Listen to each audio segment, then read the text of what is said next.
বিসমিল্লাহির রহমানির রহিম।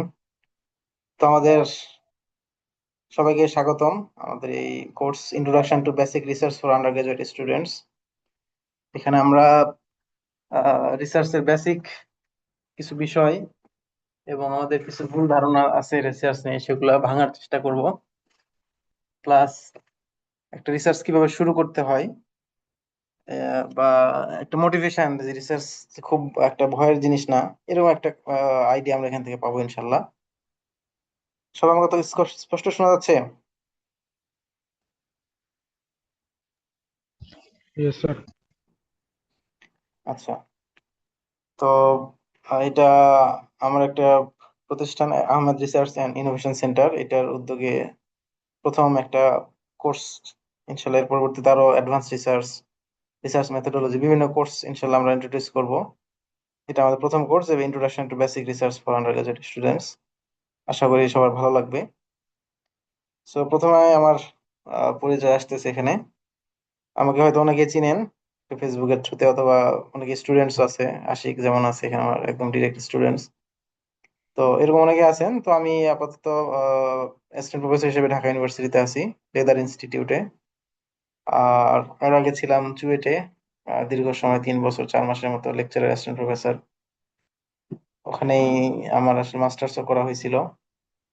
আর under graduate আমি শেষ করছি বুয়েট থেকে মেকানিক্যালে, 3.82 সিজিপিএ ছিল। আর এখন পিএইচডি করতেছি কিং ফাহাদ ইউনিভার্সিটিতে, 2 সেমিস্টার শেষ, থার্ড সেমিস্টার চলতেছে এখন। আর জার্নাল আর্টিকেলস অলরেডি আমার 34টা পাবলিকেশন আছে আলহামদুলিল্লাহ। আরো বেশি, 34-এর বেশি, বাট পিয়ার রিভিউড বা ভালো জার্নাল গুলোতে 34টা আছে। তার মধ্যে 18টা আছে Q1 জার্নালে। Q1 হয়তো অনেকে বুঝি অনেকে বুঝি না, পরবর্তী 3 সালে এগুলো মানে বোঝানো হবে। আর 10টার মধ্যে Q2 তে আছে। আর নেচারে আছে 3টা এর মধ্যে। আর 7 বছরের টিচিং এক্সপিরিয়েন্স 2019 সাল থেকে এখন পর্যন্ত আলহামদুলিল্লাহ। আরো কিছু জিনিসপত্র আছে, এগুলো পরে আপনারা দেখতে পাবেন, স্লাইড শেয়ার করা হবে। তো প্রথমে আমরা কোর্সে ঢুকে যাচ্ছি। তো আমরা পুরো কোর্সে রিপ্রেজেন্টেটিভ বা মাস্কট ইউজ করা হয় বিভিন্ন সময়। মাস্কট মানে রাফিকে দিয়ে আমি সবকিছু বলবো যে রাফি এটা করতেছে, রাফি ওটা বুঝতেছে, মানে রাফি একজন আপনাদের মতো স্টুডেন্টস, যে আজকে ক্লাস শুরু করতেছে এবং 10 দিন পরে সে আসলে কিছু গেইন করবে। সো আমার অফিসিয়াল মাস্কট হলো রাফি। আহ সেটা ধরেন আপনি নিজেই। সো ধরেন রাফিকে তার টিচার বললো যে তুমি একটা রিসার্চ করো। তো সে গুগলে সার্চ করলো রিসার্চ, গুগল স্কলার বা গুগলে। তো দেখলো সে 4.2 বিলিয়ন রেজাল্টস, এত রেজাল্ট থেকে তারা ধরেন মাথা নষ্ট হয়ে গেছে যে আসলে রিসার্চ তো অনেক বিশাল ব্যাপার। তারপর সে ল্যাপটপ ক্লোজ করে 3 ঘন্টা ধরে ল্যাব মানে ধরেন অন্য কাজ করলো। তো আলটিমেটলি আজকে প্রথম দিন আমরা শুরু করতেছি যে আমাদের আসলে রিসার্চের কোনো নলেজ নাই। ইনশাল্লাহ 10 দিন শেষে বা 10টা সেশন শেষে আমাদের একটা ডিপ আন্ডারস্ট্যান্ডিং হবে রিসার্চ নিয়ে ইনশাল্লাহ। সো এটা আমাদের একটা শিডিউল যে আমরা প্রতিদিন এটা এক এক ঘন্টা বা কাছাকাছি সময় রান করা হবে। তো সময়টা কিভাবে যাবে, প্রথম 5 মিনিট আমরা ওয়ার্ম আপ আগের দিনের রিক্যাপ করার চেষ্টা করব। এর পরবর্তী 35 মিনিট আমরা রিয়েল কন্টেন্ট অর্থাৎ ওই দিনের যেটা পড়া সেটা করব। এরপরে 7-8 মিনিট আমরা লাইভ অ্যাক্টিভিটি করব কোনো একটা। এরপর আমরা আমাদের যে হোমওয়ার্ক থাকবে দেওয়া বা একটা কাজ থাকবে সেটা নিয়ে একটু আলোচনা করব। আর ফাইনালি একটা Q&A অর্থাৎ কোশ্চেন আনসার সেশন থাকবে অল্প সময়, সেটাতে আমরা, এবং এখানে যে কোনো ধরনের প্রশ্নই ভ্যালিড, এমন না যে এই প্রশ্নটা আমি সিলি প্রশ্ন কেন করব। এখানে আমরা সবাই অ্যানোনিমাস, সো যে কোনো প্রশ্ন যে কেউ করতে পারি। So first, let up just clear about what is research and what is not মানে not মানে রিসার্চ নট। আমাদের অনেকের কিছু ভুল ধারণা থাকে রিসার্চ নিয়ে, যে রিসার্চ করতে গেলে মনে হয় অনেক কিছু লাগে। সো প্রথমে আমরা বলি যে হোয়াট ইজ নট রিসার্চ, মানে রিসার্চ নয় কিন্তু আমরা মনে করি হয়তো এটা ছাড়া রিসার্চ হবে না। তারপর আমরা বলবো যে what is research actually. So বাম দিকে যদি দেখেন, প্রথমে আমরা বলতেছি হোয়াট ইজ নট রিসার্চ। যে আমি কোথাও থেকে ধরেন একটা জিনিস আমি সার্চ করতে চাচ্ছি অ্যাসাইনমেন্টের জন্য। তো 3 পেজ বা কিছু পেজ উইকিপিডিয়া থেকে কপি করলাম, এরপর এটাকে প্যারাফ্রেজ করলাম, শব্দগুলোকে চেঞ্জ করে দিলাম, আর বলতেছি এটাই research. It's not actually research. অথবা 2 নম্বরে দেখেন যে সামথিং অনলি জিনিয়াস, যে হাই সিজিপিএ বা টিচার ফাইটার যাদেরকে আমরা বলি, ভালো সিজিপিএ হলে তারাই শুধু মানে রিসার্চ করতে পারবে, যারা নর্মাল স্টুডেন্ট তারা মানে পারবে না, ব্যাপারটা এরকম না। অথবা থার্ড নাম্বারে দেখেন যে হয়তো রিসার্চ করার জন্য ল্যাব লাগবে, ফান্ডিং লাগবে, সুপারভাইজার লাগবে, এছাড়া মানে আমি রিসার্চ করতে পারবো না, এটাও আসলে ভুল ধারণা। অথবা আমি 200 পেপার পড়ে ফেললাম, এরপর মনে করতেছি আমি তো অনেক জ্ঞানী হয়ে গেছি, এখন নিজে রিসার্চ করা শুরু করলাম। এটাও আসলে মানে এটাও রিসার্চ না অ্যাকচুয়ালি। অথবা এমন কোনো ম্যাজিক এটা না যে যেটা আমার মধ্যে বাইবর্ন না থাকলে আমি পারবো না। So what is research? Research আসলে কি? ফার্স্ট যে কোশ্চেনটা হলো যে asking A question nobody has properly answered yet. এমন একটা কোশ্চেন আস্ক করা, মানে নিজেই আস্ক করবো নিজে, মানে রিসার্চ এমন একটা জিনিস আমি কোশ্চেন করবো আমি অ্যান্সার দিব। সো আজকে question nobody has properly answered yet. Properly মানে কেউ হয়তো পার্শিয়ালি দিয়েছে, কেউ হয়তো একভাবে দিয়েছে, আমি আরেকভাবে দিব, এটা হইতে পারে। মানে question same but answer different হতে পারে। অথবা collecting evidence in a way others can repeat or check, অথবা আমি এমন কিছু এভিডেন্স কালেক্ট করব, আমার ক্লেইম করব একটা জিনিস, তার পিছনে এভিডেন্স করব যেটা আরেকজন চাইলে এটা রিপিট করতে পারে এবং চেকও করতে পারে। এমন না যে আমি করছি আর কেউ পারবে না, আমাদের রিপ্রোডিউসিবিলিটি, যেন এটা রিপ্রোডিউসিবল হয়। And been honest about what you found and what you did not. মানে আমি যা পাইছি এটা নিয়ে অনেস্ট থাকবো, এমন না যে আমি পাইছি 10 বললাম আমি 15 পাইছি, মানে 15 পাইলে স্ট্যান্ডার্ড, আমি 10 পেয়ে বললাম 15 পাইছি, আসলে এটা রিসার্চের পার্ট না বা এটা রিসার্চ না। আমি যা পাবো, ইভেন এমন রিসার্চ পেপারও আছে যেখানে তারা রিসার্চ করে বা একটা এক্সপেরিমেন্ট করে কিছুই পায় নাই, এটাও পাবলিশ হয়ে গেছে। কারণ মানে পাইতে হবে doesn't matter, you have to be honest যে আমি আসলে এখান থেকে পাই নাই, ভবিষ্যতে এখান থেকে এটা করা যেতে পারে, এটাও একটা ফাইন্ডিংস। আর স্কিল লাগবে, স্কিলটা হলো ফার্স্ট বোরিং, মানে রিসার্চ আসলে সময় নিয়ে কাজ করতে হয়, তো অনেক সময় বোরিং নিয়ে চলে আসতে পারে। তো বোরিং হওয়া এটাও একটা স্কিল, যে আমি বোরিং হয়ে এক্সস্টেড হয়ে যায় না, আমি বোরিং হওয়ার পরেও পারসিস্টেন্ট থাকি। লার্নেবল, টিচেবল। যেমন ড্রাইভিং ড্রাইভিং করতে গেলে অনেক সময় বোরিং লাগে, মানে 10 ঘন্টা জার্নি করলাম, অনেক কষ্ট হচ্ছে, বাট এটা কিন্তু এনজয়েবল। আবার চাইলে এটা থেকে থেকে আমি আশপাশে ভিউ নিতে পারি, আশপাশে অনেক কিছু দেখতে পারি। আলটিমেটলি বোরিং হলেও এটা আসলে একটা ফ্রুটফুল কিছু হতে পারে। And something you can start this week with a laptop and internet. এবং এমন রিসার্চ এমন একটা জিনিস যেটা আমরা চাইলে এই সপ্তাহ থেকেই একটা ল্যাপটপ থাকলে আমি কাজ শুরু করে দিতে পারি। So next steps, the only entry requirement. So প্রথম কি লাগবে? এক নাম্বার যে জিনিসটা লাগবে সেটা হলো one question that genuinely annoys you or makes you curious, that is the whole entry fee. মানে এমন কিছু যেটা আসলে আমাকে অ্যানয় করে, বা এটা কেন এরকম হলো, ওটা কেন এরকম হলো। যেমন নিউটন একটা আপেল মাথাতে পড়ছে, তো সবসময় একটা জিনিস নিচেই পড়ে, কিন্তু তার মধ্যে কিউরিসিটি জাগছে যে আসলে কেন নিচে পড়লো, কেন উপরে গেল না, কেন সাইডে গেল না, কেন একদম ডিরেক্ট নিচেই পড়লো। তো এই কিউরিসিটি থেকেই পরবর্তীতে গ্র্যাভিটেশন এবং নিউটনস ফোর্স সবকিছু মানে সে আবিষ্কার করছে আর কি। তো এরকম আর কি, যে একটা এমন একটা জিনিস যেটাকে আমাকে অ্যানয় করে, মানে আমাকে হয়তো বিরক্ত করতেছে, অথবা আমাকে এটাকে কিউরিয়াস যে এটা কেন এরকম হলো, কেন এটা এরকম না, কেন এটা এরকম, এরকম বিষয় থেকে। সেক্ষেত্রে আমার আমার একটা মানে ল্যাব থাকতেই হবে, not necessary, you do not need a lab, you need a question actually, যে আমার আসলে কি কি জানতে চাচ্ছি আমি। You do not need money, most tools are free. রিসার্চের ক্ষেত্রে আলহামদুলিল্লাহ বেশিরভাগ টুলসই free. You do not need permission, curiosity is the restricted. যেমন আজ আমি রিসার্চ করবো, কারো পারমিশন লাগবে, আমার এটার পারমিশন লাগবে। হ্যাঁ কিছু আছে যেগুলা আহ, আমাদের ডিগ্রির সাথে রিলেটেড, যেমন মাস্টার্স পিএইচডি করার সময় একটা রিসার্চ করতে হয়, সেটার জন্য পারমিশন আছে, বাট অ্যাজ জেনারেল কোনো পারমিশনের তেমন দরকার নাই, আনলেস এটা কোনো হিউম্যান অ্যাক্টিভিটি হয় অথবা কোনো ধরনের অ্যাক্সিডেন্টাল এক্সপেরিমেন্ট, বিভিন্ন কিছু হলে সেক্ষেত্রে পারমিশন দরকার পড়ে, বাট নর্মালি সেভাবে পারমিশন লাগে না। You do not need the first, মানে এমন না যে আমাকে রিসার্চ করে ফার্স্ট হইতে হবে বা আমি ফার্স্ট হলে রিসার্চ করতে পারবো, এরকম না। মেইনলি হলো আমাকে কেয়ারফুল থাকতে হবে, মানে আমি এই রিসার্চটা আমি প্রথম করছি এরকম হওয়া জরুরি না, এর আগে কেউ করতে পারে, আমি এটারও মডিফিকেশন করতে পারি, কিন্তু with carefulness. You do not need English perfection, মানে মনে হয় বেশিরভাগ যত রিসার্চ পেপার আছে তার 99% ইংলিশে লেখা। তো মনে হতে পারে যে আমি তো ইংলিশ ভালো পারি না, আমি লিখতে পারি না, তো এই জন্য মনে হয় পারবো না, এরকম না। ইংলিশ পারফেকশন হওয়ার দরকার নাই, জাস্ট ক্লিয়ারিটি থাকতে হবে যে আমি কি করতে চাচ্ছি।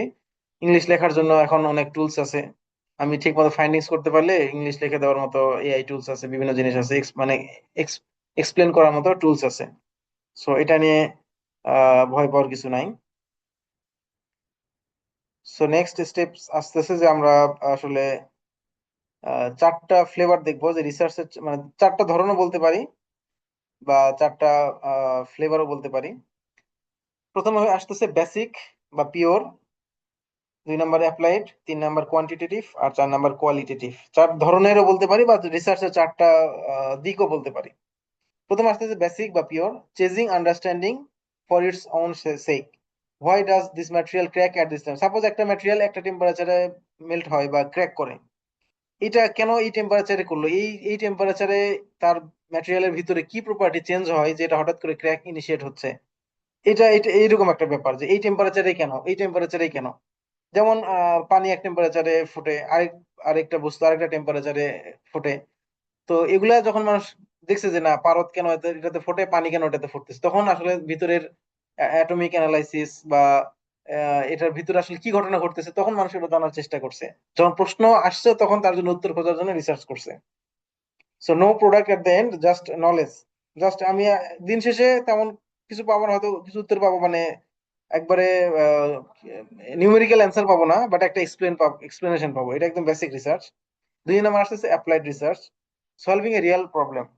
So how do we stop this bridge from joint cracking? এরপর আসতেছে এই যে ক্র্যাক হচ্ছে, সাপোজ একটা টেম্পারেচারে একটা ক্র্যাকিং শুরু হয়, একটা ম্যাটেরিয়াল এই টেম্পারেচার গেলে ক্র্যাক ক্র্যাক মানে ভেঙে যাওয়ার মতো হয়।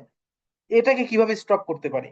কারণ এখন আমরা অ্যাপ্লাই করতেছি, মানে একটা হলো সায়েন্স আর একটা হলো ইঞ্জিনিয়ারিং, যেটা আমরা সবসময় গুলাই ফেলি যে সায়েন্স আর ইঞ্জিনিয়ারিং মানে একই জিনিস। সায়েন্স হলো কেন হয়, আর ইঞ্জিনিয়ারিং হলো এটা দিয়ে কিভাবে একটা জনস্বার্থে একটা পৃথিবীর ভালোর জন্য, মানুষের ভালোর জন্য একটা কাজ করা যায়।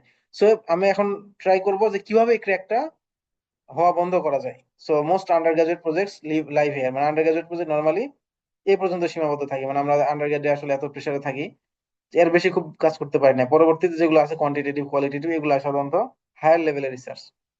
So quantitative numbers, measurements, statistics, how many, how much, how strong, how often, এই ধরনের কোশ্চেন অ্যারাইজ করবে আর কি। যে এটা কত, এই যে আমি এখানে ক্র্যাকিং রোধ করলাম এই ম্যাটেরিয়াল দিয়ে, ট্রাই করলে বা এই মেথডে কাজ করলে এত আসতেছে, আরেকটা মেথডে কাজ করলে আরেকটা আসতেছে। তো এইভাবে আমরা যদি চেষ্টা করতে থাকি, তো দেখা যাবে যে বিভিন্ন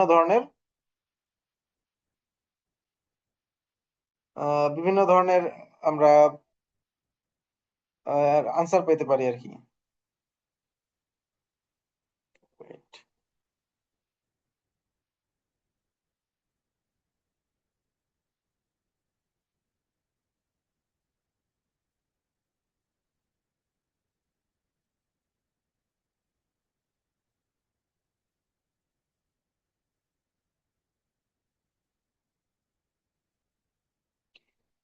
সো আর কোয়ালিটেটিভ হইলো যে এখানে আমরা আহ, কোনো সংখ্যা পাবো না, এখানে words, meanings, experience, interviews, observation, open answer, মানে ভালো না খারাপ, কতটুকু ভালো কতটুকু খারাপ, এই ধরনের বিষয়।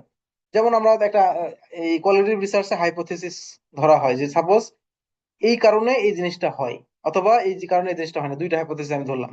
এই দুইটা হাইপোথেসিস নিয়ে আমি এখন প্রশ্ন জেনারেল, মানে আমি স্টুডেন্টের কাছে যাব, রিসার্চের কাছে যাব, তাদের কাছ থেকে অপিনিয়ন নেবো, এবং সেগুলো মানে অ্যানালাইসিস করে দেখবো যে কোন হাইপোথেসিসটা আমার আসলে ভ্যালিড হচ্ছে।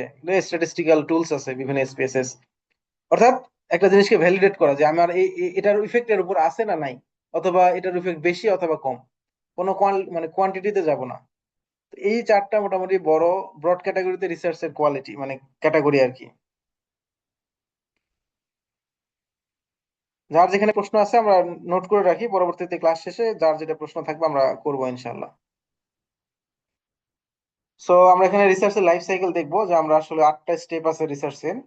সো এই 8টা স্টেপ যদি মানে একদম স্টেপ বাই স্টেপ ফলো করা হয়, তাহলে একটা রিসার্চ আশা করি পাবলিশেবল, এবং এটা দিয়ে ভালো কিছু হবে আর কি। সো রিসার্চ লাইফ প্রথমে আসতেছে গেট কিউরিয়াস, যেটা প্রথমে বললাম, যে notice a problem worth solving. এমন একটা প্রবলেম আমি খুঁজবো যেটা সলভ করার মতো, বা যেটা সলভ করলে এই প্রবলেমটা দূর হবে, অথবা মানুষের ভালো হবে, অথবা সমাজের ভালো হবে, যেটাই হোক একটা কিউরিয়াস আছে এটার ইফেক্ট আছে কিনা। দুই নাম্বার ফাইন্ড দ্য গ্যাপ, যে এই প্রবলেম নিয়ে কেউ অলরেডি কাজ করছে কিনা, এই ধরনের প্রবলেম নিয়ে, বা করলে তারা কিভাবে কাজ করছে, কিভাবে তারা এটাকে মানে ইনিশিয়েট করছে, এবং তার উপর আমি আরেকটু অ্যাডভান্স লেভেল করতে চাই। সো গ্যাপটা ফাইন্ড করতে হবে, যে এখনো কোন গ্যাপটা আছে। অলরেডি একটা কাজ যদি থাকে, তাহলে আমি হুবহু ওই কাজটা করতে পারবো না, দ্যাটস কল প্লাগারিজম, অথবা এটা অ্যাকসেপ্ট হবে না, কারণ এটা অলরেডি আর এখন তো ইন্টারনেট সব অ্যাভেলেবল। সো আমি জানতে পারবো সহজেই যে কোন কাজটা অলরেডি হয়ে গেছে আর কোন কাজটা হয় নাই। সো তাহলে আমাকে একটা গ্যাপ খুঁজে বের করতে হবে, যে এই কাজটা কি আসলে ওর্থ সলভিং কিনা। দুই নাম্বার আস্ক এ কোশ্চেন, এই যে গ্যাপ পাইলাম, এখন turn curiosity into a sharp question, যে এখন আমি কিছু কোশ্চেন এরাজ করবো, যে আমি গ্যাপও পাইছি, আমার একটা প্রবলেমও আছে, এই কোশ্চেন গুলার অ্যান্সার যদি খুঁজে পাই তাইলে আমার প্রবলেমটা সলভ হয়ে যাবে। তারপরে এই প্রশ্নগুলোকে সলভ করার জন্য বা এই প্রবলেমকে সলভ করার জন্য আমার একটা মেথড পিক করতে হবে, মেথোডোলজি যেটাকে আমরা বলি, decide how to find out the solution. So একটা মেথড চুজ করতে হবে। এই মেথড অনেক রিসার্চ মেথোডোলজি আছে আছে বিভিন্ন ধরনের মেথড আছে। সো একটা মেথড পিক করতে হবে। 5 নাম্বার আসতেছে, মেথড পিক করার পরে ওই মেথড অনুযায়ী আমার ডাটা কালেক্ট করতে হবে। সে ডাটাটা হইতে পারে এক্সপেরিমেন্টের মাধ্যমে, সার্ভের মাধ্যমে, অথবা সিমুলেশনের মাধ্যমে, অথবা ফিজিক্যাল অবজারভেশনের মাধ্যমে, যেভাবে হোক আমার কিছু ডাটা কালেক্ট করতে হবে ওই রিলেভেন্ট মেথডে, এবং ওই কোশ্চেনকে যেন এটা সার্ভ করে আর কি। তারপর আসতেছে অ্যানালাইসিস। আমাকে ডাটাগুলো অ্যানালাইসিস করতে হবে যাতে আমি বুঝতে পারি যে আমি যে ডাটাগুলো নিলাম এটার ফ্রুটফুল কোনো দিক আছে কিনা। যদি অ্যানালাইসিস করার পরে আমি ফ্রুটফুল কিছু খুঁজে পাই যে না আসলে, এখন এইগুলো করতে গিয়ে মেথোডোলজিতে ভুল হতে পারে, ডাটা কালেকশনে ভুল হতে পারে, ডাটা কালেক্টও ঠিক আছে, অ্যানালাইসিসে ভুল হতে পারে, এগুলো বারবার চেক করা। এই জন্য একজন সুপারভাইজার দরকার, যিনি এই জিনিসগুলোকে আমাকে গাইড করবে, হেল্প করবে, যে কিভাবে এটাকে সামনের দিকে এগিয়ে নিয়ে যাওয়া যাবে, কোথায় ভুল হচ্ছে, ভুল হলে এটা কিভাবে সংশোধন করা যায়। কারণ রিসার্চ ব্যাপারটা এরকম যে আমি আহ চলতে চলতে শিখা আর কি। মানে এমন না যে কেউ রিসার্চ শিখেই মানে একাডেমিতে আসছে, সবাই কারো না কারো কাছ থেকে শিখে আসছে আসলে। তারপরে যদি অ্যানালাইসিস করে ফ্রুটফুল কিছু আমি পাই, এই পর্যন্ত কাজ কিন্তু মানে রিসার্চ আমি লেখা শুরুই করি নাই, আমি জাস্ট কাজ করতেছি, ডাটা কালেক্ট করে রাখতেছি, সবকিছু স্টোর করে রাখতেছি।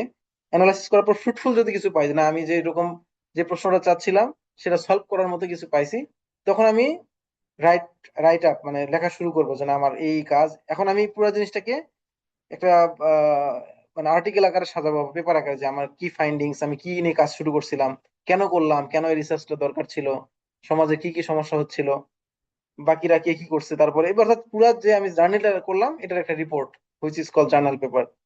এখানে আইএমআরডি, এখানে IMRAD, স্ট্রাকচার, IMM অর্থাৎ ইন্ট্রোডাকশন, মেথোডোলজি, রেজাল্টস, তারপর অ্যানালাইসিস এন্ড ফাইনাল ডিসকাশন বা কনক্লুশন।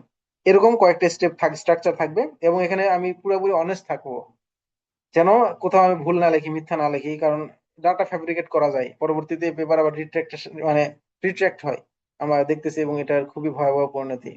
এজন্য আমরা যেটাই পাই অনেস্ট থাকবো আর কি।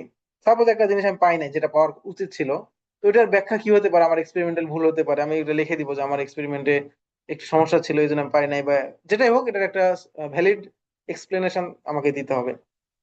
ফাইনালি এরপরে আমি যখন রাইট আপ করবো, এটা শেয়ার করবো বিভিন্ন জার্নালে, কনফারেন্সে, পোস্টারে, প্রিপ্রিন্ট। জার্নালে দিলে এখানে রিভিউয়াররা থাকবে, তারা এটাকে পর্যবেক্ষণ করবে, করার পরে তারপরে তারা এখানে তার কমেন্ট গুলো দিবে যে এটা ঠিক হয় নাই বা এটা ভালো হয়েছে, এটা খারাপ হয়েছে, তারপর ওই অনুযায়ী আবার কারেকশন করে দিলে একটা সময় গিয়ে পাবলিশ হয়ে যাবে আর কি। সো প্রথমে গেট কিউরিয়াস থেকে গেট পাবলিশড, একটা বড় জার্নি 1 to 8, বাট প্রত্যেকটা স্টেপ মানে খুবই ইম্পর্টেন্ট, মানে ফাইনালের জন্য আর কি। সো পরের স্লাইড আমরা চলে যাচ্ছি। সো আমরা এই রিসার্চ কেন করব আর কি, যে ভাই ভাই রিসার্চ মনে হচ্ছে যে আমাকে নিজেই, মানে আমাদের নর্মাল পরীক্ষাগুলোতে কি থাকে, কোশ্চেন সেট করে টিচার বা আরেকজন, আমি অ্যান্সার লিখি। বা রিসার্চে আমি কোশ্চেন সেট করব, আমি এটার অ্যান্সার দিব। ইটস ডিফারেন্ট ফ্রম একাডেমিক, যে আমাদের পড়াশোনা আছে তার চাইতে একটু ডিফারেন্ট, যে আমাকেই কোশ্চেন অ্যারাইজ করতে হবে, আমাকেই এটার মেথোডোলজি বের করতে হবে, আমাকেই সলিউশন দিতে হবে, এবং এটার জন্য আমাকে কেউ ফোর্স করবে না। আমি করলে মানে যদি ডিগ্রি সংক্রান্ত হয় তাহলে হয়তো ফোর্স করতে পারে, but as a normal research কেউ আমাকে ফোর্স, মানে রিসার্চ সাধারণত সেলফ মোটিভেটেডই হয় বেশিরভাগ ক্ষেত্রে। সো আমাদের রিসার্চ করে আসলে কি কাজে লাগে, first of all scholarship and higher study run on research. আমার যত স্কলার এই publish paper or even a conference paper or abstract moves your application from maybe to call this one, পাই মানে আমাকে জাস্ট মেবি থেকে interview call পর্যন্ত নিয়ে যেতে পারে, শুধুমাত্র আমার একটা রিসার্চ ভালো যদি পেপার থাকে। Supervisors abroad read your output before your CGPA. সাধারণত সিজিপিএ কম, কারণ অনেক সময় আমরা দেখি যে লো সিজিপিএ চলে যাচ্ছে ডিগ্রি করতে। তার মানে কি, সুপারভাইজার আসলে আগে আমার কাজ দেখে, আমার যে কোয়ালিটি আছে, আমি পারি কি পারি না, আমি কি রিসার্চ পারি, সেটা আগে দেখে, তারপর সিজিপিএ দেখে। It rewards where you are goes. So you stop saying everyone knows or start asking who measured that, how and how many people's. These skills survives long after the degree. অর্থাৎ এই research করলে আমার ভিতরে এমন একটা গুণ তৈরি হবে, যদি কেউ সাপোজ রিসার্চ ভালো মতো করছে, সে এখন একাডেমিয়াতে নাই, বা রিসার্চ করতে গিয়ে তার যে এক্সপিরিয়েন্সটা হবে, কিভাবে ডাটা কালেক্ট করতে হয়, কিভাবে ডিসিশন নিতে হয়, কিভাবে একটা মেথোলজি করতে হয়, এই মানে একটা এক্সপিরিয়েন্স তার পরবর্তীতে সে যেখানে যাবে, সে জব করুক অথবা সে একটা ম্যানেজার হোক, প্রত্যেকটা জায়গায় সে, কারণ রিসার্চ ছাড়া আসলে পৃথিবীতে কোনো ইনোভেশন হয় না। And আমরা আমরা অনেকেই মনে করি রিসার্চ মানে শুধু ল্যাবে কাজ করলাম, কিছু কেমিক্যালস দিলাম, কিছু এটা দিলাম ওইটা দিলাম, একটা আউটপুট আসলো। That's not actually research. Market research আছে, বিজনেস রিসার্চ আছে, মানে আর্টস কমার্স এগুলাতে প্রচুর রিসার্চ হয়। কিভাবে একটা প্রোডাক্টকে লঞ্চ করা যায়, কিভাবে এটার মার্কেট বাড়ানো যায়, দ্যাটস অলসো রিসার্চ। রিসার্চ মানে আমরা যে মনে করি সায়েন্সের রিসার্চ শুধু রিসার্চ, আর এরকম না। সব ক্ষেত্রেই রিসার্চের ব্যাপার স্যাপার আছে। ইভেন আমরা যে একটা মোবাইল কিনি, এর আগেও তো আমরা নিজেরা রিসার্চ করি যে মানে কোনটা র্যাম কেমন, এই অনুযায়ী পারফরমেন্স কেমন, দাম অনুযায়ী ঠিক আছে কিনা, তারপর একটা ডিসিশন আছে। That's also research, personal research, this is not academic. So আমরা প্রত্যেকটা কাজে এরকম বিয়ে করার সময় রিসার্চ করি, এক পাত্রে দেখতে যাই, এই দেখে এটা দেখি, বায়োডাটা দেখি, এর এটা দেখি, ওটা এটা ভালো না বাদ দেই। That's also research. আলটিমেটলি একটা ফাইনাল চুজ করি। সো রিসার্চ যখন মানুষ করে তখন তার মধ্যে অটোমেটিক কিছু গুণ চলে আসে আর কি। এবং টু বি অনেস্ট, এখানে তো সবাই আন্ডারগ্রেড স্টুডেন্ট অথবা স্টুডেন্ট পাশ করে গেছে। যেসব টিচাররা রিসার্চ করে আর যারা রিসার্চ করে না, তাদের দুজনের ক্লাসের মধ্যে একটা পার্থক্য পাওয়া যায় কি যায় না? এটা একটু অ্যান্সার দিতে হবে। জি অবশ্যই যায় স্যার। মানে কোন টিচার আছে শুধু পলিটিক্স নিয়ে থাকে অথবা পেপার নিয়ে কোনো, মানে তার ধান্দাই হলো অন্য কাজ। তার ক্লাসের যে কোয়ালিটি এবং যে একজন রিসার্চ করে রেগুলার পেপার পাবলিশ করে তার আন্ডার স্টুডেন্টরা কাজ করতেছে, তাদের ক্লাসের কোয়ালিটি এই দুটো কি সেম থাকে? না স্যার, পার্থক্য থাকে। এবং তারা, যে স্যাররা রিসার্চ নিয়ে কাজ করে অনেক, তারা দেখা যায় যে ক্লাসের মাঝখানে একটা টপিক চলে আসলে বিভিন্ন আইডিয়া শেয়ার করার চেষ্টা করে। তাইলে আসলে রিসার্চ করা উচিত কিনা আমার টিচারদের, বা যে যে ফিল্ডে থাক। অর্থাৎ আমি তো ক্লাস নেই, তো আমিও নিজেও দেখছি বুয়েটে, আমি তো নিজে স্টুডেন্ট, এখন স্টুডেন্ট, মানে পিএইচডি স্টুডেন্ট। সো এটা একটা বড় পার্থক্য তৈরি করে দেয় যে কোন টিচার মানে জাস্ট ক্লাস নেওয়ার জন্য আসে, তার আগের স্লাইড আছে ওটা দিয়ে দেখাচ্ছে, আরেকজন না, তার স্লাইডটাকে সে প্রতিদিন আপডেট করে এবং নতুন নতুন জিনিস শেয়ার করে, তার আন্ডার স্টুডেন্ট কাজ করতেছে। মানে তাদের দুজনের মানে চিন্তা ভাবনার মধ্যে অনেক পার্থক্য থাকে, ঠিক কিনা? সো তার মানে বোঝা যাচ্ছে research is a long, life long experience আসলে, মানে তাকে সব সময় তাকে এটা উপকার দিবে। 3 নম্বর হলো it's a cheapest networking you will ever do. অর্থাৎ এই রিসার্চ করতে গিয়ে আমি এখন খুব যে ভালো রিসার্চার অনেক বেশি তা না, কিন্তু আমার আলহামদুলিল্লাহ এই রিসার্চের পারপাজে এমন এমন মানুষের সাথে যোগাযোগ হয় হচ্ছে, মিটিং হয়, যাদেরকে আমি চিনিও না। আহ, আমি যখন পিএইচডি তে আসার আগে আমি একটা রিসার্চ করছি, সেই রিসার্চ নিয়ে পর্তুগালের একজন পিএইচডি করতেছে, সে আমার সাথে যোগাযোগ করে যে রিসার্চটা কিভাবে করছেন, আমি ওইভাবে কাজ করতে চাই। তার সাথে প্রায় অনেক 1 ঘন্টার মধ্যে একটা কনভারসেশন হলো আমার। সে পর্তুগালের। তো যে সে আমাকে হয়তো ওখানে চিনেও না, জাস্ট খালি দেখছে যে পেপারটা কেমন, তো তাকে অনেকে হেল্প করলাম, তাকে তার যে কিউরি গুলো ছিল সেগুলো সলভ করার চেষ্টা করলাম। এই কিছুদিন আগে লন্ডনের এক প্রফেসর, তিনি আমাকে নক দিয়েছেন, একটা প্রজেক্ট নিয়ে কাজ করতে চাই। সে আমি আমি কিন্তু তাকে চিনি না, সে আমার রিসার্চ প্রোফাইল দেখে আমাকে নক দিছে আর কি। তো এরকম আর কি, যে এরকম ভাবে কতজনের সাথে যে তোমার লিঙ্ক আপ হবে, স্যার আপনাদের লিঙ্ক আপ হবে, এটা মানে এটা সবচেয়ে চিপেস্ট নেটওয়ার্ক, মানে সহজভাবে সারা পৃথিবীর সাথে গ্লোবালি কানেক্টেড থাকা। আর 4 নম্বর হলো employers can see the difference, যেটা লাস্টে বললাম, মানে আগে বলে ফেলছি। যারা আমার এমপ্লয়ার্স অথবা যারা আমার স্টুডেন্টস, তারা এই ডিফারেন্সটা দেখতে পাবে যে কে রিসার্চ করে আর কে রিসার্চ করে না। So that's why anyone can list problem solving on a CV, very few can attach a document providing they defined a problem. অর্থাৎ যারা আপনাকে নিয়োগ দিবে তারা বুঝতে পারবে অনেকে। আমরা কিন্তু সিভিতে লিখি যে আমি এটা পারি ওইটা পারি, এটা স্কিল ভালো, এগুলো বলার চাইতে আমি যদি একটা রিসার্চ পেপার কাজ করছি এটা মানে মেনশন করি, দ্যাটস রিপ্রেজেন্ট মাই মানে ওয়ার্কিং অ্যাবিলিটি, যে আমি কাজ করতে পারি কি পারি না। লিখলে তো হয় না আমি কমিউনিকেশন স্কিল ভালো, আমার এটা ভালো, এটা যে কেউ লিখতে পারে, পারে কি পারে না। কিন্তু একটা রিসার্চ পেপার পাবলিশ করছি, এটার যে লিংক, এটা কি সবাই প্রোভাইড করতে পারবে? এবং ওইটাই কিন্তু আসলে মানে তাকে বুঝায় যে সে পারে কি পারে না। মানে মুখে বললে তো, চাপা মারলে তো রাজনীতিবিদের মতো। মানে রিসার্চের জগৎটা ইজ ডিফারেন্ট ফ্রম পলিটিক্যাল আর আদার সাইডস। এখানে সবকিছু ট্রুলি চলে, সবাই সবাইকে মানে বুঝেই জাজ করে আর কি। এখন পর্যন্ত যা বলছি এগুলো ক্লিয়ার কিনা? জি স্যার, ক্লিয়ার, বুঝতে পারছি। তারপর কারো প্রশ্ন থাকলে একটু নোট করে রাখি, পরবর্তীতে পেজ অনুযায়ী এটা অ্যান্সার দেওয়া হবে। So what will work out with on day 10? So আমরা ডে 10-এ আমরা কি আশা করতেছি আপনার কাছ থেকে? যে 10 দিন শেষ হবে, তারপর আমি আসলে কতটুকু আমার মানে এক্সপেকটেশন। ফার্স্ট এক্সপেকটেশন আমার থাকবে, বা আপনার নিজেরও থাকা উচিত, যে narrowed and defensible research topic, not AI in Bangladesh. মানে ন্যারোড বলতে রিসার্চ টপিক, রিসার্চটা সাধারণত মানে একটা স্পেসিফিক ফিল্ডে হওয়া দরকার। যেমন এআই ইন বাংলাদেশ, এটা বলতে কি বোঝায়, মানে বাংলাদেশের কোথায়, কোন সেক্টরে, কোন অবস্থায়, মানে এটা একটা ব্রড টপিক না এআই ইন বাংলাদেশ। এরকম কোনো ন্যারোয়েড টপিক হওয়া যাবে না, মানে সরি ব্রড টপিক হওয়া যাবে না। এটা হইতে হবে একদম, suppose AI in textile sector in Bangladesh, অথবা AI in steel sector in Bangladesh, or AI in education sector Bangladesh, এরকম একটা ন্যারোড, অর্থাৎ সূক্ষ্ম জায়গার মধ্যে রিসার্চ করতে হবে। ব্রড কিছু নিয়ে রিসার্চ করা যাবে না।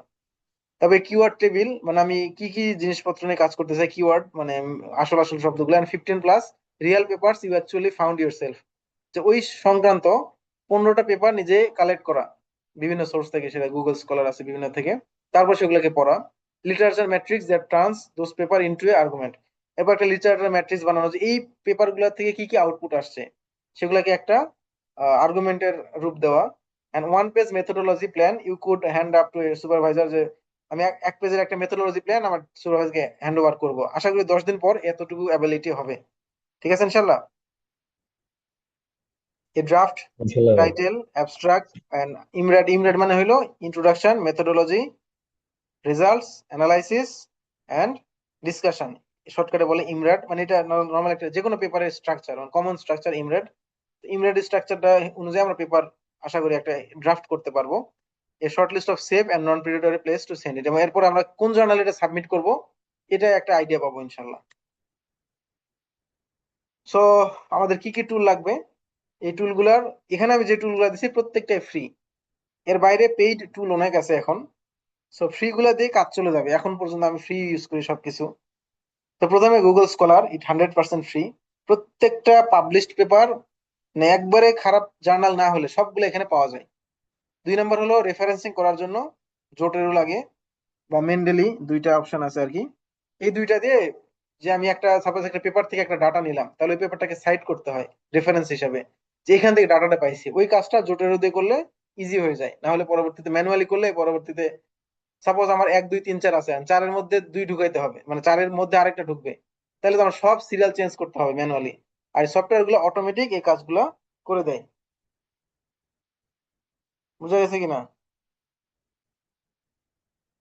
এরপর আসতেছে ওয়ার্ড বা Yes, sir. Google Docs. Microsoft Word বা গুগল ডক্স, এটা তো আমাদের অলরেডি ফ্রি। গুগল ফর্মস, এটা ডাটা কালেকশনের জন্য সবচেয়ে ভালো মাধ্যম, বা মাইক্রোসফট ফর্মস আছে, এগুলো ফ্রি। Excel free. নোটবুক, যেটা আমাদের, এটাও মোটামুটি free up to a certain level. গুগলের নোটবুক আছে, নোটবুক এলএলএম, অথবা নর্মাল একটা নোটস আমরা ইউজ করতে পারি। পরবর্তীতে আমরা বলবো ইনশাল্লাহ। So warm up, true truth and one lie. এখানে 3টা কথা আছে, এখানকার মধ্যে 2টা সত্য, একটা মিথ্যা। আপনাদের বের করতে হবে যে কোন 2টা সত্য এবং কোনটা মিথ্যা। ফার্স্ট 1 নম্বর আমি ইয়াটা দিচ্ছি। এ নেগেটিভ রেজাল্ট, সাপোজ আমার একটা নেগেটিভ রেজাল্ট আসছে যেটা আসার কথা না। That did not work, suppose আমার এই মেথডটা কাজ করে নাই, ক্যান স্টিল বি পাবলিশেবল। এটা সত্য না মিথ্যা চিন্তা করেন। B, most published papers were rejected by at least one journal. প্রত্যেকটা পাবলিশ পেপার মানে মিনিমাম একটা জার্নাল থেকে রিজেক্ট খায়, প্রথমে আমি রিজেকশন পাই। এটা সত্য না মিথ্যা? 3 নম্বর হলো you must have a supervisor before you are allowed to publish, মানে একজন সুপারভাইজার ছাড়া কোনো পেপার পাবলিশ করা সম্ভব না। এই 3টার মধ্যে কোনটা, কোন 2টা সত্য আর কোনটা মিথ্যা, কি মনে হচ্ছে আপনাদের? সত্য হচ্ছে যে সুপারভাইজার প্রয়োজন, সুপারভাইজার ছাড়া মানে ইয়া করা সম্ভব না, এটাই মনে হচ্ছে। এটা কি সত্য না হ্যাঁ, মিথ্যা? তার সত্য, ম্যাক্সিমাম তো এটাই হয়, মানে সুপারভাইজারের হেল্প লাগে। আচ্ছা, আমরা মিটিং এও লিখতে, মানে ইয়া মেসেজেও লিখতে পারি। একজন বলছে যে এ বি ট্রু, সি হলো ফলস। সবাই কি একমত?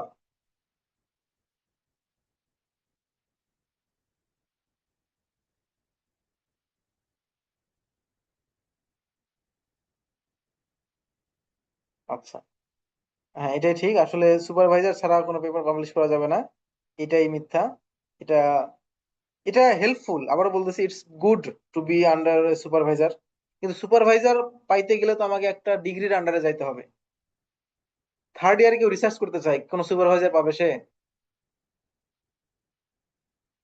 পাবে কিনা? সুপারভাইজার হ্যাঁ সিলেকশন পাবে। কখন হয় আন্ডার গ্রেডে? ফোর্থ ইয়ারে হয় না? ফোর্থ ইয়ারের শুরুতে। তাহলে সে সেকেন্ড ইয়ার থার্ড ইয়ার যদি পেপার পাবলিশ করতে চায় তাহলে তো সে সুপারভাইজার চাইলেও পাবে না। তো সুপারভাইজার না, এখানে বলা যাইতে পারে একটা মেন্টর দরকার বা একজন গাইড, মানে গাইড দরকার। সুপারভাইজার হইতে হবে, ইটস নট ম্যান্ডেটরি। আর নেগেটিভ রেজাল্ট পাবলিশ হওয়া খুবই এটা স্বাভাবিক। আর পেপার পাবলিশ একটা শুধু না, মানে ভালো পেপার পাবলিশ হতে গেলে ফ্রিকোয়েন্টলি রিজেকশন খায় আর কি। সো মানে মোস্ট পেপার মানে পাবলিশ রিজেকশন খাবে, এটা সত্য কথা। সো আমাদের মিশন কি কি হবে? আমরা মিশনটা ঠিক করি যে আমাদের মিশন ওয়ান, কালেক্ট ইউর অ্যানোয়েন্স, অর্থাৎ কি আমাকে কিউরিয়াস করে যে আমার, মানে আপনাদের একটা টার্গেট থাকতেছে, এটা আমরা সামনের 2 দিনে বা সামনের দিন বা নেক্সট উইকে এই কাজগুলো আপনারা করে ক্লাসে আসার চেষ্টা করবেন এই সপ্তাহের মধ্যে। সো প্রথমে আপনাকে একটু খুঁজে বের করুন যে আপনার আশপাশে কি আসলে আপনাকে অ্যানয় করতেছে বা আপনাকে বিরক্ত করতেছে বা আপনাকে কিউরিয়াস করতেছে যে এটা কেন এরকম হলো, কেন এটা এরকম না হয়ে এরকম হলো। ঠিক আছে, সো রাইট, এরপরে write down 3 things in your field. যার যে ফিল্ড আছে, এখানে এক একজন এক এক ফিল্ড, কেউ আমি দেখলাম সোশিওলজির আছে, কেউ ইংলিশের আছে, কেউ লয়ের আছে, কেউ সায়েন্সের আছে, আর্টসের আছে, যে যে ফিল্ডেরই। Write down three three things in your field that genuinely annoy you, confuse you or feel wasteful, যে আমার এটা বুঝতেছি না এটা কেন এরকম হচ্ছে। ফর ইচ ওয়ান, 3টা জিনিস ফাইন্ড আউট করার পরে each one write one sentence on why it bothers you, কেন এটা মানে আমাকে বদার করতেছে, why. No research language, plain words, মানে কোনো রিসার্চ ল্যাঙ্গুয়েজ না, জাস্ট লেখার মতো লেখা, মানে জাস্ট এটা এরকম হচ্ছে না এরকম হচ্ছে। Bad example, I want to work on AI. So AI এর উপর কাজ করতে চাই, এটা কি আসলে কিছু হইলো?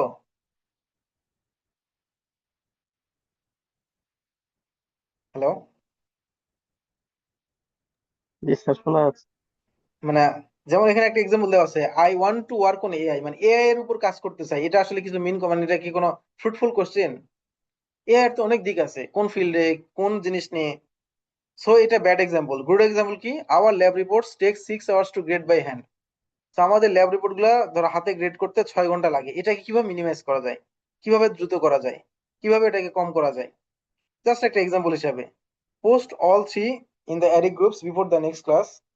সো আমরা যে গ্রুপটা খুলছি এখানে আমরা এই তিনটাই নেক্সট ক্লাসের আগে বা নেক্সট ক্লাস তো কালকেই, নেক্সট উইকের আগে আমরা, মানে নেক্সট ফ্রাইডের আগে সবাই সাবমিট করার চেষ্টা করবো ইনশাল্লাহ, ঠিক আছে? একটু অ্যাটেন্টিভ যদি থাকি, মানে এটাকে যদি আমরা এই কোর্সটাকে যদি মানে খুবই কেয়ারফুলি নেই, তাহলে এখানে খুব ভালো আউটপুট আসবে এবং রিসার্চ নিয়ে ভালো। আর যদি কেউ এমনি করি না করি চল আজকে আসলাম কালকে আসলাম না, তো এইভাবে করলে আসলে কোনো আউটপুট আসবে না। এবং এইভাবে রিসার্চ কেউ আসা মানে কোনো ক্লাসে শিখাবে না, মানে আমার একাডেমিক ক্লাসে শেখার কোনো সুযোগ নেই বা আমি নিজেও শিখি নাই। So it's a good option, good opportunity for you to learn research by this course. So আমরা এই গ্রুপটাতে লিখে দিব ইনশাল্লাহ যে, মানে আমার যে আমি যেটা করছি ওই জিনিসটা আপলোড করে দিব যাতে বাকিরাও দেখে বাকিরাও শিখে। আর এর মধ্যে আরেকটা কাজ করব যে গুগল স্কলার, এটা বুকমার্ক যেটা, এটা ইনস্টল করব, এন্ড একটা জোটেরও অ্যাকাউন্ট ক্রিয়েট করব। এই 2টা জিনিস চাইলে আমি ইউটিউবে আছে অনেক কিছু, ইউটিউব থেকে সার্চ করে নিতে পারি। জোটেরও ফ্রি, গুগল স্কলারও ফ্রি, এই 2টা কাজ আমরা করার চেষ্টা করবো ইনশাল্লাহ, ঠিক আছে? ঠিক আছে ইনশাল্লাহ স্যার।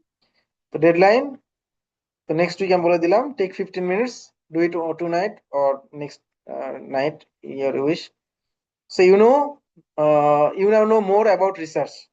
তো আমরা ক্লাস শুরু করার আগে যা জানতাম না, ক্লাস করার পরে এতটুকু আমরা মানে কিছুটা জানছি কি জানি নাই বলেন? মানে যার নলেজ জিরো তার এখন তার জিরো থাকার কথা না। So that's the literally the whole point, যে আমরা কিছু শিখতেছি। So tomorrow, from interesting to researchable, আমরা করব। Tomorrow will take those 3 annoyances, মানে যে 3টা অ্যানোয়েন্স থাকবে, you may just wrote down and turn it them into real, narrow, answerable research question. We also learn the single most important phrase in academia, the research gap. সবচেয়ে important জিনিস the research gap. কারণ already অনেক অনেক research হইতেছে, আমি যে রিসার্চটা করবো that must be unique, that must be novel, I mean কেউ এটা করে নাই। না হলে হুবহু একটা কাজ যদি হয়ে যায় এটা কোনোভাবে পাবলিশ করা যাবে না, that's not research actually. So আমরা চেষ্টা করবো এটা ওখানে দিয়ে দেওয়ার। এই হলো আজকে আমাদের ক্লাস, মোটামুটি শেষ। এখন আমরা কোশ্চেন এন্ড আনসার সেশনে যাব। আর কি কোশ্চেন আছে আমরা একটু যদি থাকে বলি ইনশাল্লাহ।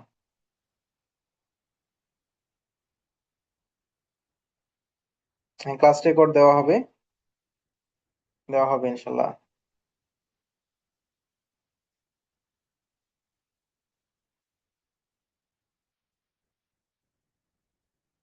কারো কোনো প্রশ্ন নাই? স্যার আমার একটা প্রশ্ন ছিল আর কি। বলেন। আমি অনেক পরে জয়েন করছি, 7:30টার পরে বের হয়েছে। তো একটা প্রশ্ন হচ্ছে মানে বাংলাদেশের রাজনীতি নিয়ে। আমি পলিটিক্যাল সায়েন্সের স্টুডেন্ট যদিও, কোন মানে সায়েন্সের? Political science. আচ্ছা, পলিটিক্যাল সায়েন্স।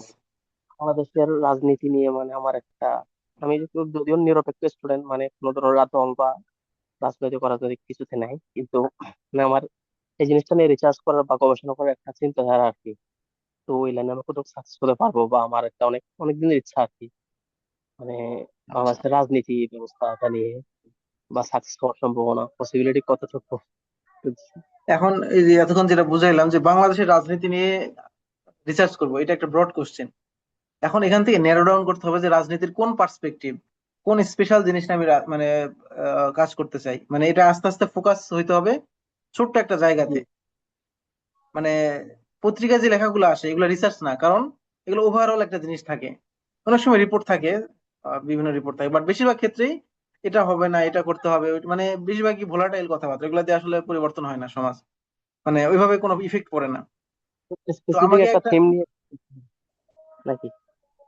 ওই জন্য একটা থিম আমাকে দিতে হবে যে আমি এক্স্যাক্টলি কোন স্পেশাল জিনিসটা নিয়ে কাজ করতে চাই। এমন হইতে পারে যে আমি গত 10 বছরের বা 20 বছরের রাজনীতি নিয়ে কিভাবে মানে মানুষের চিন্তা ভাবনার সাথে রাজনৈতিক দল পরিবর্তন হচ্ছে এই ধরনের হতে পারে।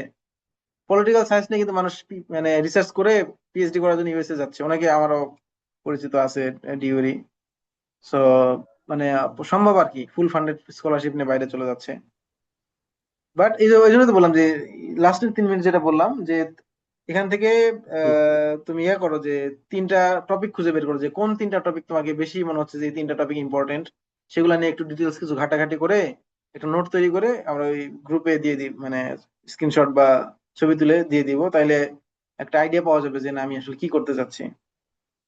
জি স্যার, আমি তো গ্রুপে নাই, আমি একটু অ্যাড করলে ভালো হয় মানে আচ্ছা, গ্রুপটা। গ্রুপের লিংক আমি দিয়ে দিব, আমার নক দিলে হবে। আচ্ছা ঠিক আছে। আর কারো কোনো প্রশ্ন? স্যার আমার একটা প্রশ্ন ছিল। হুম। স্যার, ব্রড থিং থেকে ন্যারো থিংসে যে আমরা যাব, হুম। এটার জন্য কি কি টেকনিক ফলো করা যেতে পারে যে সহজে ব্রড থিং থেকে আমরা ন্যারো থিং এ যাব, টপিকটা এটা সিলেক্ট করতে পারি? ব্রেন স্টর্মিং করতে হবে। একা হইতে পারে, গ্রুপমেট হতে পারে, যে ডিসকাস করা যে আসলে কোন কোন জিনিসটা আমার মনে হচ্ছে যে মানে এটা নিয়ে গবেষণা হওয়া উচিত, এটা নিয়ে পড়াশোনা হওয়া উচিত, বা এটা নিয়ে আর একটু চিন্তা ভাবনা করা দরকার। সেটা একা একা একা হলে নেটের হেল্প নেওয়া যেতে পারে, অথবা এখন টুলস আছে বিভিন্ন, চ্যাট জিপিটি, ক্লড, তাদের হেল্প নেওয়া যেতে পারে যে আসলে কোন টপিকটা, এটার কোন টপিকটা এখনো আনটাস্ট বা নভেল আছে। এরপর এটা নিয়ে গুগল যে স্কলার সেখানে পেপার কিছু দেখতে পাইলে যে এটা নিয়ে কে কি কাজ করছে, তারপরে একটা ডিসিশন আসা যাবে আর কি। মানে এটা মানে জাস্ট এখানে কথা বলে 1 মিনিটের মধ্যে ঠিক করা সম্ভব না। ব্রেন স্টর্মিং প্লাস ঘাটাঘাটি দরকার আর কি। সামনের ক্লাসগুলোতে ইনশাল্লাহ আরো এগুলো ক্লিয়ার হবে। আজকে জাস্ট আমরা একটা ইন্ট্রোডাকশন দিলাম।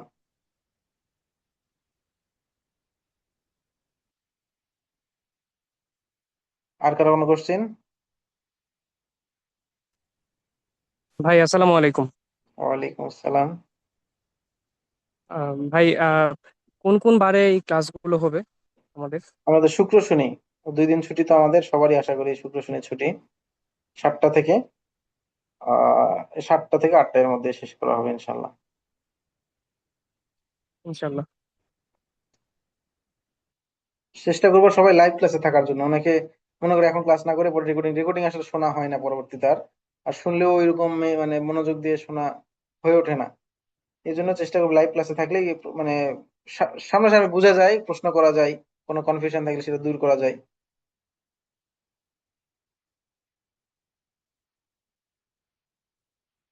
আর কোনো কোশ্চেন? আর কোশ্চেন না থাকলে আমরা আজকে শেষ করি।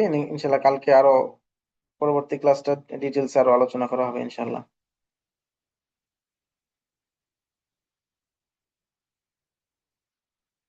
সবাই ভালো থাকবেন। সবাই একটু কষ্ট হলেও ওই 10টা দিন একটু দেওয়ার চেষ্টা করেন ইনশাল্লাহ।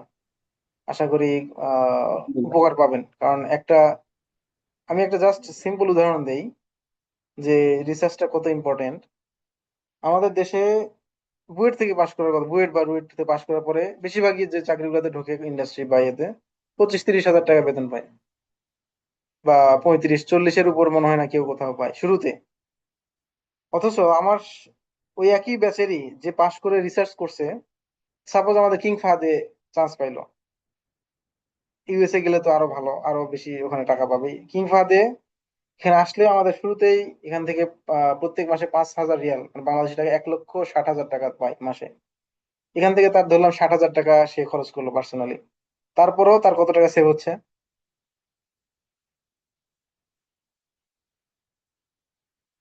1 লাখ। আর বাংলাদেশে তো বেতনও সে এত পায় না। মানে জাস্ট আমি ইকোনমিক সেন্সে বললাম যে রিসার্চটা কত ইম্পর্টেন্ট। এবং পিএইচডি যখন সে শেষ করবে, তার যে একটা সোশ্যাল লেভেল, তার জ্ঞানের যে লেভেল এবং তার জবের যে লেভেল হবে, একজন বিএসসি পাশ করা দেখি সেই লেভেল কোনোদিন আসতে পারবে? সে তার মানে সমকক্ষ হইতে পারবে? পারবে না স্যার, সে করতে তো পারবে আন্ডার না। গ্রেড, সবসময় তার বেতন হয়তো 5,000 করে প্রতি মাসে বাড়বে। কিন্তু এ তো শুরুতেই পাচ্ছে, এরপর সে পিএইচডি শেষ করার পর কোনো একটা ভার্সিটি টিচার হয়ে যাবে।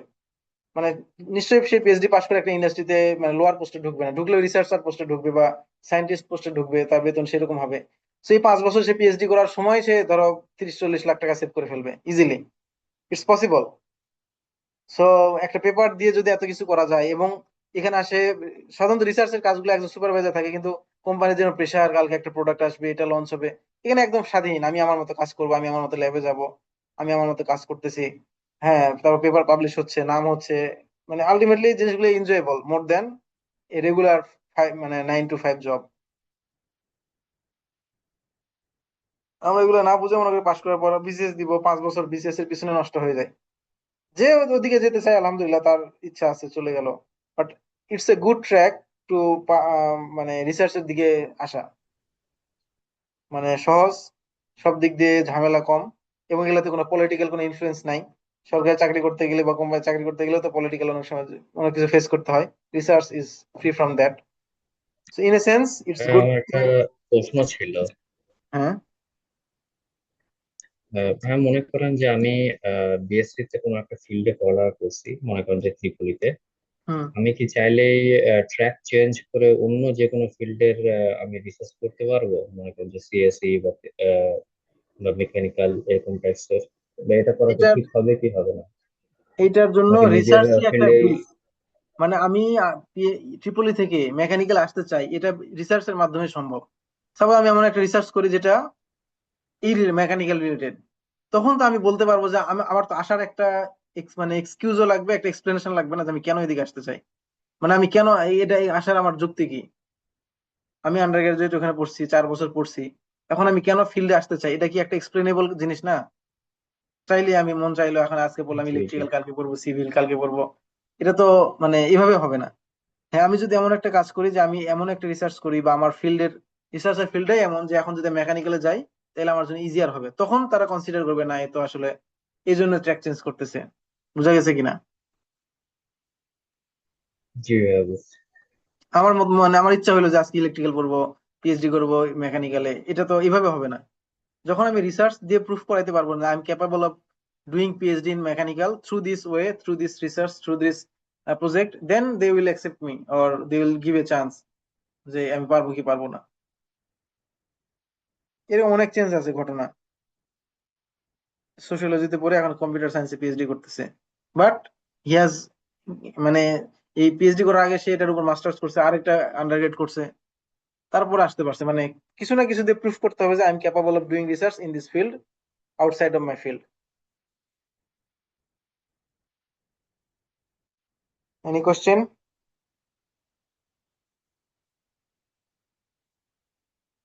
ঠিক আছে, আজকে তাহলে আমরা শেষ করছি।